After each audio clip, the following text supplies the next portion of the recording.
శ్రీమాత్రే నమః. మిత్రులందరికీ శుభోదయం. ఈరోజు శ్రీ పరాభవనామ సంవత్సర శ్రావణ శుద్ధ చతుర్దశి గురువారం. ఈరోజు చతుర్దశి ఉదయం 8:25 వరకు ఉంది. తదుపరి పౌర్ణమి. ఈరోజు ఆగస్టు 27, 2026 తేదీ గురువారం. ఈరోజు దుర్ముహూర్తం ఉదయం 9:58 10:48 వరకు ఉంది. మరలా తిరిగి దుర్ముహూర్తం మధ్యాహ్నం 2:58 3:48 వరకు ఉంది.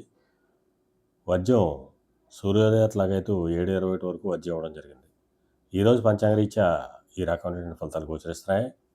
అలాగే ఈరోజు ధనిష్ట నక్షత్రం. ఈరోజు నక్షత్రం అయినటువంటి ధనిష్ట ఎవరికి తారాబలం కుదురుతుందో మనం పరిశీలించినట్టయితే భరణి, రోహిణి, ఆరుద్ర, పునరసు, ఆశ్లేష, పొబ్బ, హస్త, స్వాతి, విశాఖ, జ్యేష్ఠ, పూర్వాషాఢ, శ్రవణం, శతతార, పూర్వభద్ర, రేవతి. ఈ నక్షత్రంలో జన్మించిన మన మిత్రులందరికీ కూడా ఈరోజు నక్షత్రం అనేటువంటి ధనిష్ట అనుకూలంగా ఉంటుంది.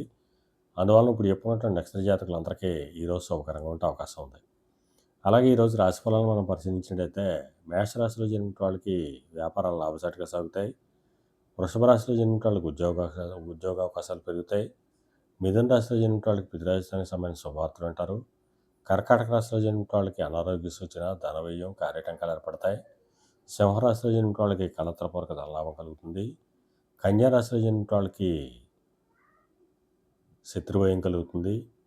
తులారాశిలో జన్మించిన వాళ్ళకి సంతానానికి సంబంధించిన శుభవార్తలు వింటారు. వృశ్చిక రాశిలో జన్మించిన వాళ్ళకి ఆకస్మిక ప్రయాణాలు చేయాల్సిన అవసరం ఉంటుంది. ధనురాశిలో జన్మించిన వాళ్ళకి పరాక్రమంతో ఆదాయాలు ఏర్పడతాయి. మకర రాశిలో జన్మించిన వాళ్ళకి ధనాదాయం వృద్ధి చెందుతుంది. కుంభరాశిలో జన్మించిన వాళ్ళకి ఆరోగ్యం చేకూరుతుంది. మేన రాశిలో జన్మించిన వాళ్ళకి అనారోగ్య సూచన, ధనవ్యయం, కార్యటంకాలు ఏర్పడతాయి. ఈరోజు ద్వాదశ రాశి ఫలితాలు ఈ రకంగా తెలియడం జరిగింది. అలాగే ఈరోజు ఫైనాన్స్ రంగంలో ఉన్న వాళ్ళకి కానీ, బ్యాంకింగ్ రంగంలో ఉన్న వాళ్ళకి కానీ, వ్యవసాయ రంగంలో ఉన్న వాళ్ళకి కానీ, వ్యవసాయ ఉత్పత్తులు క్రయ విక్రయాలు చేసిన వాళ్ళకి కానీ, ఎలక్ట్రికల్ రంగంలో ఉన్న వాళ్ళకి కానీ ఈరోజు మిక్కిలి శుభదాయకంగాను లాభదాయకంగా ఉండే అవకాశం ఉంది. అలాగే ఈరోజు గురువారం. అందువలన ఆ పరమేశ్వరుణ్ణి చెరుకు అభిషేకించినట్టయితే సర్వశుభాలు కలుగుతాయని చెప్పి శాస్త్రీత్యా తెలియజేయడం జరుగుతుంది. అలాగే మళ్ళా రేపటి శుభోదయం కార్యక్రమంలో మరిన్ని విషయాలు తెలుసుకుందాం.